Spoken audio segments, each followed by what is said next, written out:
I'm Ryan Betson. I'm Max Cooper. And today we are reviewing the Thrustmaster eSwap Pro controller. So big thank you to the team over at Turn Left Distribution for sending this my way. Now we've had this here at the Pop Culturist room for the better part of a month. It came just before Christmas and I've been using it pretty much exclusively from now until then. So Thrustmaster is a company that has been around for the longest time. They specialize primarily in sort of flight sim controllers and steering wheels and all those modular additional extra things. So what they've done is they've then brought that modular plan and that sort of slightly adaptable over to the controller market. So with these, the eSwap, as the name suggests, is all about swappable components.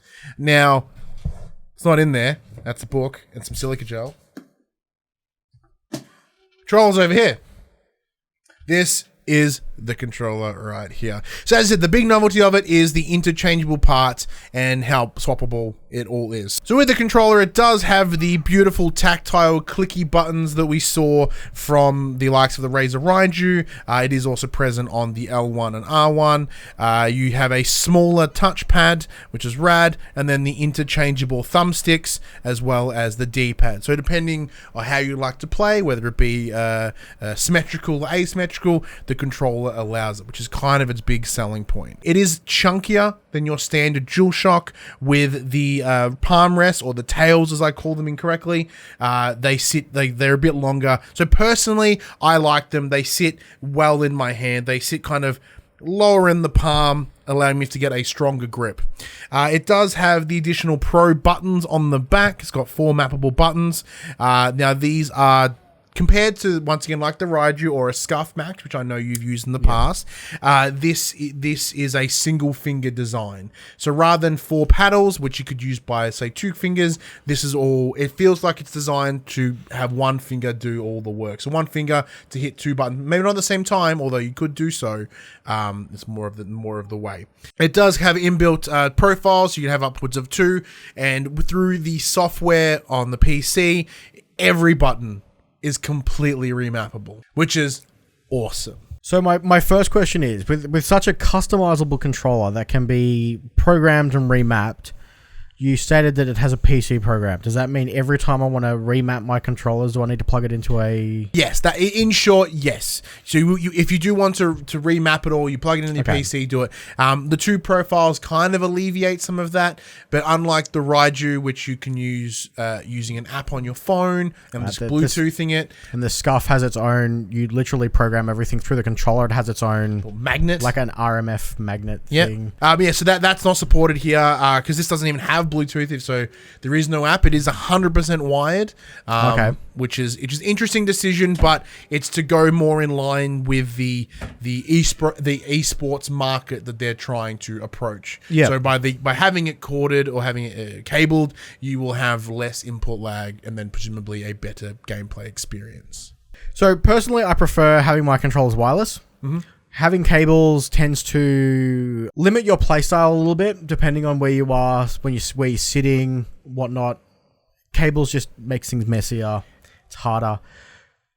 Which I completely agree with. So when I took this out of the box, I was like, oh, rad, it won't turn on. Why won't it turn on? I'm like, okay. But yeah, so thankfully the cable that they do bring with you is a nicely braided cable. It's reasonably long. I don't know how long that is. It's probably like about 2.8. About 2-ish meters. Well, it's oh shit, sorry, dude. From my couch to my TV in my lounge is about 3 meters, and it makes pretty much the distance. Now, I do have to sit forward on the couch, and it does obviously have to extend across my lounge. That's probably the biggest downside. I mean, it does make sense from, like you said earlier, it's aimed at pro play. So input lag is definitely a big thing, and you would want your controller cabled for that instance. Yeah, and at the $299 price point, the people who are spending this kind of money want that removed latency. However, for the average consumer, like I myself am not a pro player, nor have I ever tried to be, the idea of a big cable is actually quite bad. I think if they were to have it, have both, but obviously preferably wired is the way to go. So it would be a safest bet to sort of meet both markets. However, they have unapologetically focused on the pro players. You also mentioned that all your front-facing sticks and directional pad is completely customizable. How difficult is it to swap them? Very easy. So what it does, so in the box itself, it doesn't come with any additional replaceable parts, but it comes with a little bag so when you take it to your pro gamer events, and it comes with this little screwdriver. Now it's not proprietary. It is a standard small Phillips head. Like there's nothing too crazy about it. There is a little T-bar on the top, and that's you. So just simply chuck it in your D-pad, leverage it out, and that's your D-pad out, and then you just straight up pull it out, and there it is. Oh wow, it's that easy.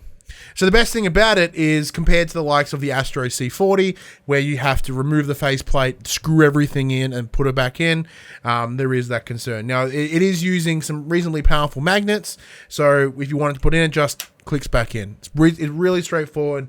It allows you to do it on the fly. I've had no issues with even changing it mid-game. Okay. It seems to do exactly what it needs to, and it does allow for multiple configurations. There are different control color packs or additional button packs. So I went and picked up myself the silver color pack because without any additional parts coming in the box, I was like, well, if I want to review this properly, I need to get some additional parts. I need to see how this all works.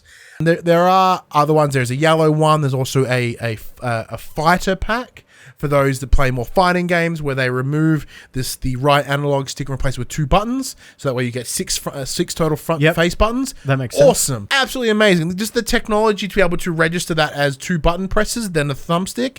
That's pretty brilliant. Yeah, that's fantastic, especially for fighting game players. Having 6 face buttons is generally the way to go. The pack itself comes with additional thumbsticks, new side panels, which they fell out, but you can just kind of clip them off with magnets as well. So it's very easy to change. Now, in terms of the things that I did, so I found that the triggers were a little too flat. There's not quite enough curve on the bottom of them for me personally, so I felt my finger kept coming off the end. So when I did buy this pack, the first thing I did was replace it with the elongated triggers. Yep. So that would give me a little bit more of a finger room. Because other than that, the controller feels great in my hand. Like, I love it. I love how it feels. The chunkiness is brilliant. As we chat right now, I'm just going to change the thumbsticks. Well, not the thumbsticks, the triggers. I'll keep shooting questions at you. Yeah, man. So, as you mentioned before, you likened this controller to the pro controllers of like the Razer Raiju, the Scuffs. I've noticed that this, as you pointed out earlier, this has 4 buttons on the back plate as opposed to paddles. Correct. Now, you've used controllers with paddles before? I have. I've used the Scuff, similar to yourself. Oh no. Yeah. And you've preferred these buttons over the paddles. Correct? That is correct. So why is that? I find the paddles take a bit more room, which I think allows a lot more accidental button presses for me personally, because how I like to hold the controller, I use my ring finger and my middle finger as my anchor points. Yep. Where the paddles require you to use your pinky and your ring finger as the base. So you hold it forces you to hold the controller lower in the grip. I found that difficult for me to actively use those buttons because it forced me to. Granted, over time, I'm sure I could learn how to grip the controller differently. Yeah. But that's the biggest hindrance for me, is that I feel I have less grip on the controller itself, so the additional buttons serve no purpose if I can't get the controller in my hand. Fair enough. I mean, I personally use the Scuff. I find that the paddles are really good for the way that I hold the controller. My hands are obviously a little bit smaller than yours. So the paddles rest quite nicely on my ring fingers. I did take out the extra paddles. I find that 4 paddles was too much, and I dropped it back down to the 2. That is certainly true. So even with the likes of the Razer Raiju, 2 seems like enough. I found myself only ever using 2 extra buttons anyway. Yep. So I understand why you would move down to the 2. And I guess the difference here is because it's just where they laid out. So with the Raiju, the 2 extra buttons were at the top, sort of in between the cable and the shoulder buttons, where this has all 4 on the back. They are smaller buttons compared to, once again, like the Raiju, which is 2 big buttons right in the middle part. Yep. Here. The issue with that is that was where my anchor point was, so I had to change how I held my controller, which I personally found a bit frustrating.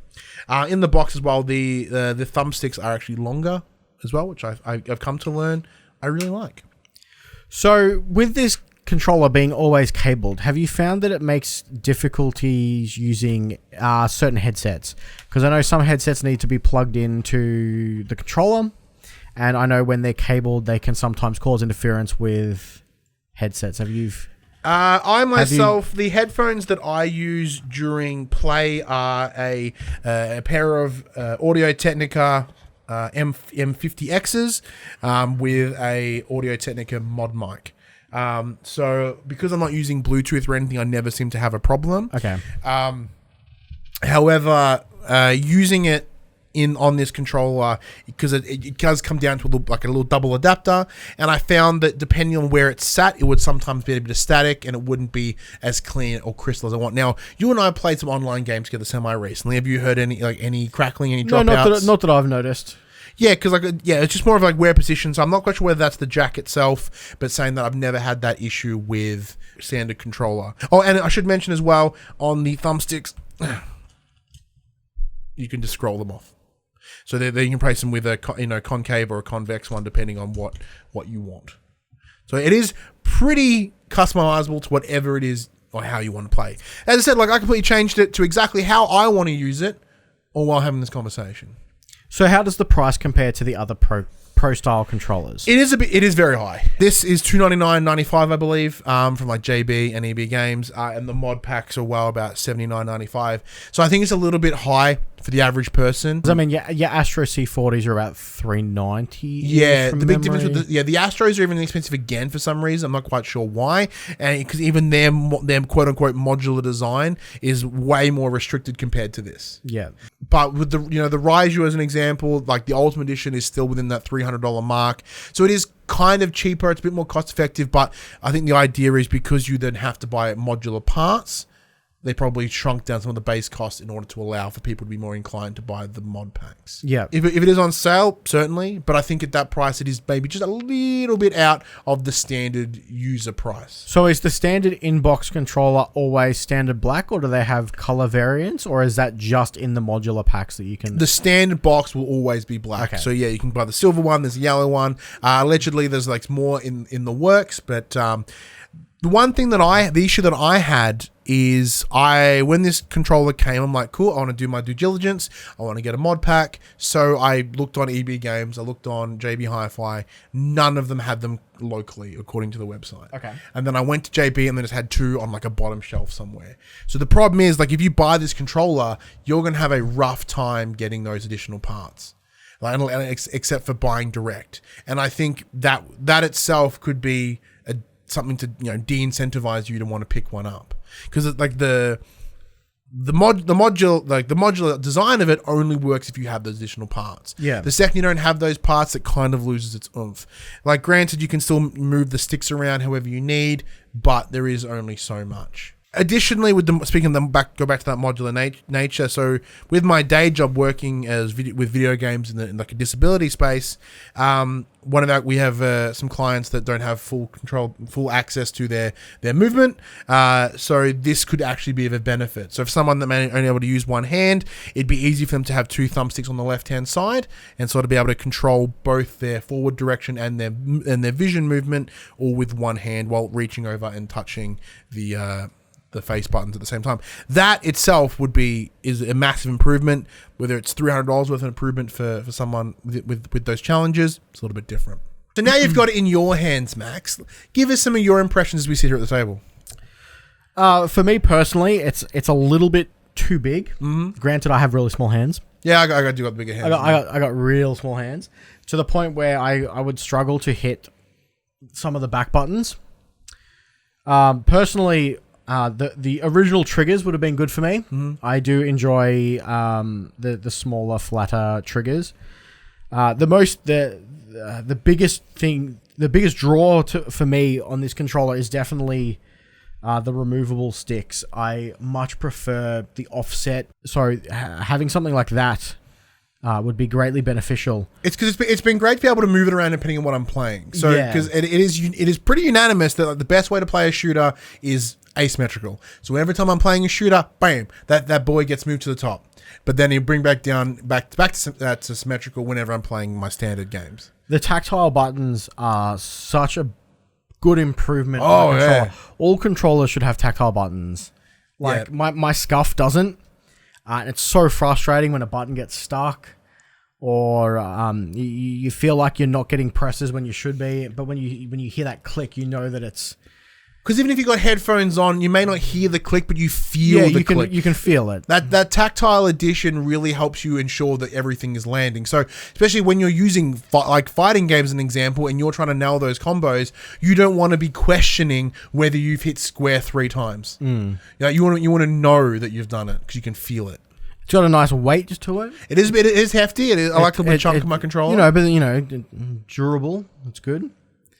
All the pieces individually seem very, very well put together. Especially if you're going to be interchanging them constantly, you want to make sure that they're, they're not so small that you will lose them easily, but they're not so cumbersome that they're not hard to take with you if you want to change them on the go. Yeah, because I think the only one that could be an addition of losing parts would be the screws into the triggers. However, being not proprietary, unlike the C40, which I believe is proprietary, you can just simply go on the hardware shop and buy small screws that would do the exact same job. Yeah. And then just can be standard Phillips head, no questions asked. To wrap up all my thoughts, would I recommend this controller? Like, hell yeah, I would. There are some caveats to that, of course. You need to be close enough to your television or your console, to have it work wired, because that is a very big disadvantage for many. It initially was an issue for me. Like if the cord was, say, 30 centimeters longer, I would have less of an issue with it. But that's fine. The swappable stuff is brilliant. It really adds a nice dynamic to how you play using this controller. So say if you were a pro level fighting game player, you blow out that D-pad so fast. You blow out the D-pad rather than spending X amount of dollars and buying a new controller, you just swap out the D-pad and it's back in and it's working and it's fine. So in terms of vigorous use, that's going to have an advantage there. But with the price point of $299 for the standard consumer, not having Bluetooth, it is difficult to justify that price. But if you're going in wanting a pro controller, you're kind of knowing what you're looking for. And being able to adapt this to exactly how I want to play, that alone is a more incentive than your Scuff, than your Razer, than your Astro. And I mean that as in, what most controller companies have been doing is they have been trying to niche their controller. They're like, here's what it is. It only works in this one setup, and we've designed it for this type of gameplay or this type of player. Yeah. Where here it is adaptable enough to be able to fit amongst many different players.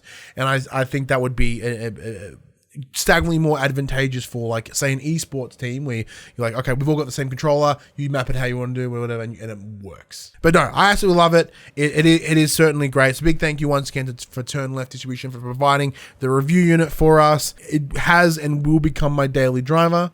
It just fits better in my hand. I like it. Yeah, the it's DualShock heavy. controllers are quite small. They are very small. Like, granted, it's not PS3 small. Like, man, if I don't put that PS3 controller in my hand, I'm like, how do I play on this for so long? And then you peg it because it's so light and broken. Oh, it's horrible. But anyway, that is the Thrustmaster eSwap Pro controller. If you have any questions, let me know in the comments below. I will answer all of them. If you like what we did here, please sure to like, subscribe, and all those other YouTube related things. But until we review something else, or we do one of our shows, like For the Players, the PlayStation Pop Culturist PlayStation Podcast, we'll see you until then. So I'm Ryan Betson. I'm Max Cooper. That was the Thrustmaster eSwap Pro. See ya.